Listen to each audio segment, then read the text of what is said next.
Hello student, good morning. पुनः online classes में आपका स्वागत है। जैसा कि हमने आपको कई वीडियो में आपके सिलेबस संबंधी जानकारियां दी हैं, आज हम इस वीडियो में आपको नए चैप्टर कक्षा 9 में नया चैप्टर जो आपके पास लगा हुआ है, लास्ट चैप्टर है आपके लिए, रासायनिक अभिक्रियाएं, केमिकल रिएक्शंस लेसन के विषय में हम आज आपको समझाएंगे। चलिए देखते हैं। रासायनिक अभिक्रियाएं चैप्टर का नाम है, तो रासायनिक अभिक्रियाएं किसे कहते हैं ये भी हम समझ लेते हैं। रासायनिक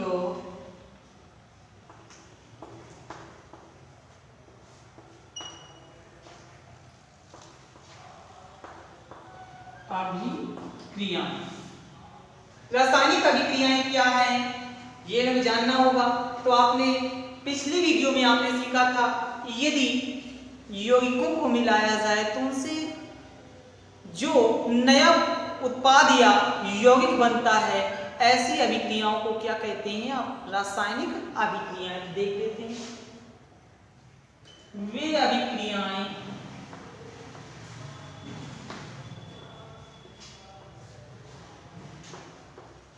जिसमें यौगिक या पदार्थ को मिलाने पर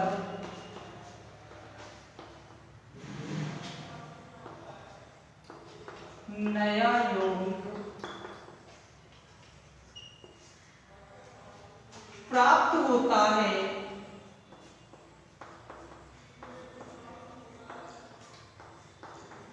ऐसी अभिक्रियाएं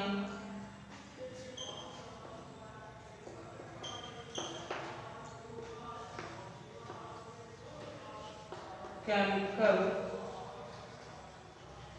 रिएक्शन कहलाती हैं। और इन अभिक्रियाओं पर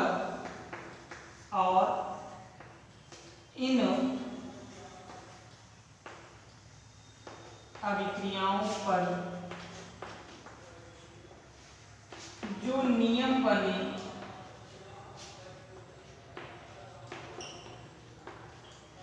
उन्हें रासायनिक संयोग के नियम कहते हैं। मतलब समझ लीजिएगा कि रासायनिक अभिक्रियाएं वे अभिक्रियाएं जिसमें यौगिक या पदार्थ को मिलाने पर नया यौगिक प्राप्त होता है, ऐसी अभिक्रियाएं केमिकल रिएक्शन यानी रासायनिक अभिक्रियाएं। और इन अभिक्रियाओं पर आधारित नियमों को क्या कहते हैं? रासायनिक संयोग का नियम कहते हैं। अब आ जाते हैं कि रासायनिक अभिक्रियाएं तो आप जान गए। अब इसमें फिर एक टॉपिक मिल गया आपके पास जाकर के इस लेसन को समझने के लिए, रासायनिक संयोग के नियम। रासायनिक संयोग के नियम किसे कहते हैं?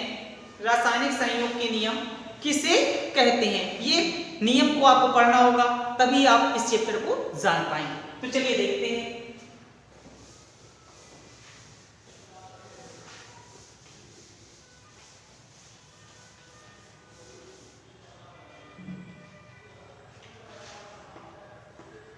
रासायनिक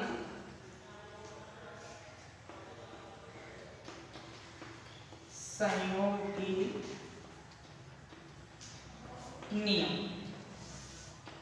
तो रासायनिक संयोग के कितने नियम थे? तो रासायनिक संयोग के इसके दो नियम हैं। कितने नियम हैं? दो। कौन कौन है? नंबर 1 भार संबंधी। नंबर 2 आयतन संबंधी। इन दोनों नियमों को भी हमें समझना होगा। देखिए टॉपिक हमारे पास बनता चला जा रहा है। पहला रासायनिक अभिक्रियाएं किसे कहते हैं, इन पर आधारित नियम को क्या कहते हैं। तो आपने सीखा रासायनिक अभिक्रिया की परिभाषा, आपने सीखा रासायनिक संयोग के नियम को सीखा। रासायनिक संयोग के कितने नियम थे, तो रासायनिक संयोग के 2 नियम थे। कौन कौन से, भार संबंधी और आयतन संबंधी। अब भार संबंधी किसे कौन सा नियम बन गया, कितने नियम बने, इसके विषय में हमें जानना होगा।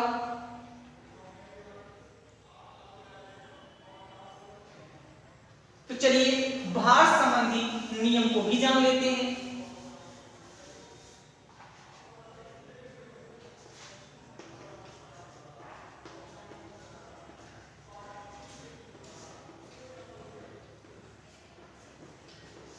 भार संबंधी नियम, जिस समय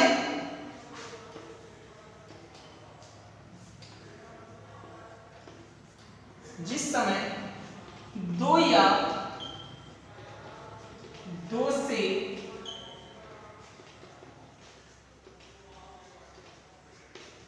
अधिक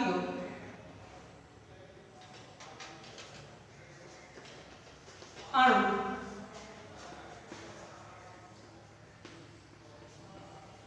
मिलते हैं तो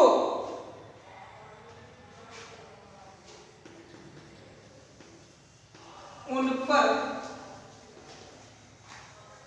आधारित भार संबंधी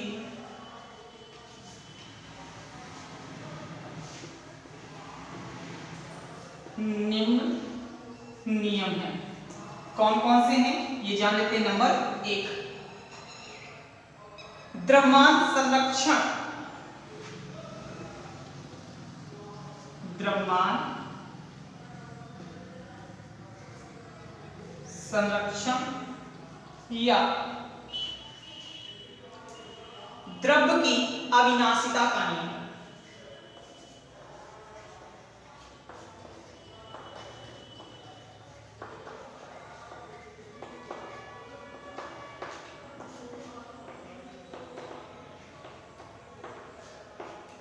मतलब समझिए, पहला नियम हमारे पास मिला द्रव्यमान संरक्षण या द्रव्य की अविनाशिता का नियम। दूसरा नियम है स्थिर या निश्चित अनुपात का नियम। स्थिर या निश्चित अनुपात का नियम। तीसरा नियम गुणित अनुपात का नियम।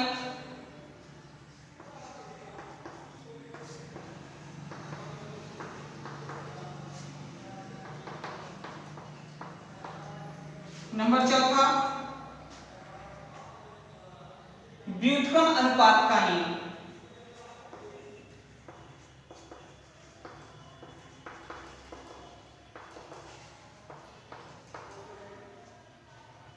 भार संबंधी नियम को कितने नियम आपके पास प्राप्त हैं, तो उन नियमों में आ जाते हैं। पहला नियम हमारे पास मिलता है द्रव्यमान संरक्षण का नियम या द्रव्य की अविनाशिता का नियम।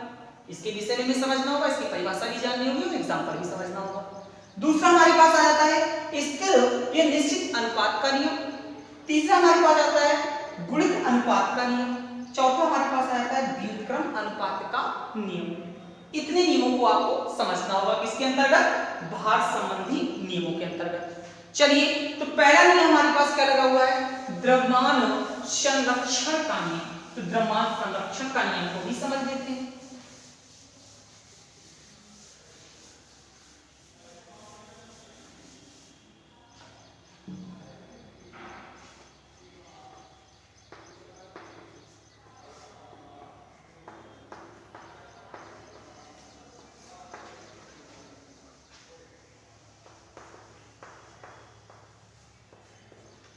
द्रव्यमान संरक्षण का नियम या द्रव्य की अविनाशिता का नियम।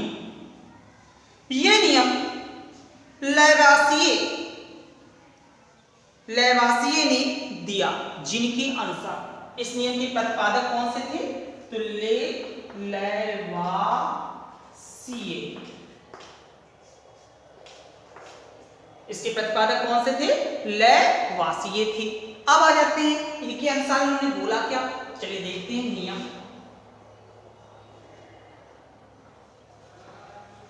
द्रव्य ना तो उत्पन्न किया जा सकता है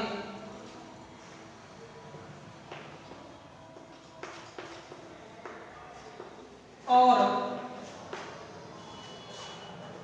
ना ही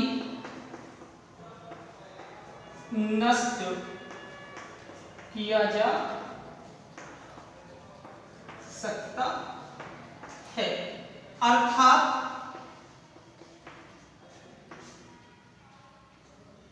अर्थात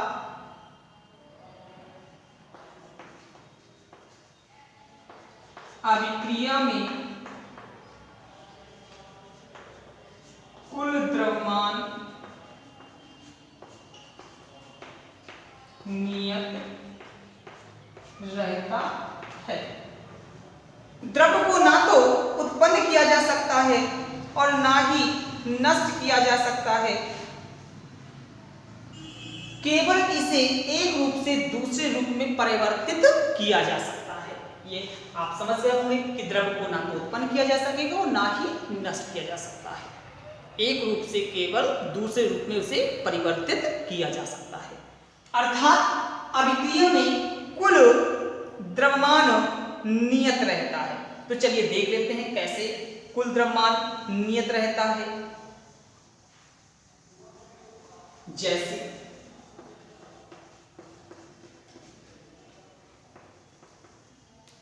H2 plus O2 arrow H2O। Reaction को अगर कंप्लीट कर लिया जाए, कितने का गुणा करना पड़ेगा मुझे? 2 का। देखते हैं हमारे पास H कितने हो गए? 4। तो अर्थात इसका परमाणु भार कितना होगा? 1 होता है H का, तो कितना हमारे पास निकल के आ रहा है? 4। मान लेते हैं 4 ग्राम। इधर देखिए ऑक्सीजन 16, 8 दूनी 16 दूनी 32 ग्राम। कितना योग हुआ जाके हमारे पास? टोटल 36 ग्राम हो गया जाकर की योग। इसमें आ जाते हैं 2 एकम 2 और 16 में कितना? 18, 18 दूनी 36। इधर भी हमारे पास कितना बन गया? 36 ग्राम। तो आप समझ रहे होंगे हमने कौन कौन से पदार्थ लिए, हाइड्रोजन लिया और ऑक्सीजन लिया। हाइड्रोजन ऑक्सीजन अलग है, ये जुड़ करके क्या बना रहे हैं? जल को बना रहे हैं। तो इनका टोटल जो भार होगा, यानी अभिकारक का भार तथा उत्पाद का भार बराबर होना चाहिए। कैसा होना चाहिए? नियत होना चाहिए। उसे क्या कहेंगे आप? द्रव्यमान संरक्षण का नियम कहते हैं। इस प्रकार आपने इस वीडियो में द्रव्यमान संरक्षण के नियम को समझा। अब हम आपको अगले वीडियो में भार संबंधी और नियमों की आपको व्याख्या करके हम समझाएंगे। आशा करते हैं आप सभी को समझ में आ गया होगा। धन्यवाद।